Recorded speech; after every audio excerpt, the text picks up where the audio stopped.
বন্ধুসকল, ৰাতিপুৱাতে মই ৰ'দ দিয়া দেখি লগৰটোৱে ধান সিজালে আৰু এতিয়া বৰষুণ পৰিছে। তাৰে একদম মনটো বহুতেই বেয়া। আৰু কি কৰিছে সুধো আহকচোন। বন্ধুসকল চাওকচোন, এইটো কি ধান হয়? গমীৰ ধান। গমীৰ ধান তুমি সিজাই আছা, এইটো কি বনাবা? কোমল চাউল। বন্ধুসকল, কোমল চাউল খাবলৈ বহুতেই ভাল আৰু কিন্তু সেইমতে কষ্টও আছে।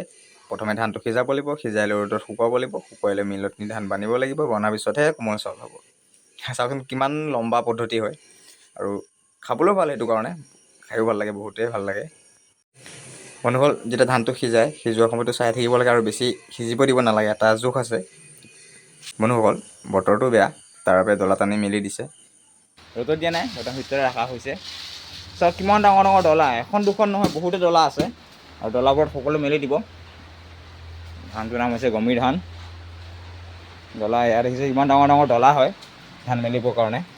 আৰু এয়া ডলা, আৰু এয়া দেখিছে ডলাই ডলা, বহুত ডাঙৰ ডাঙৰ ডলা হয়।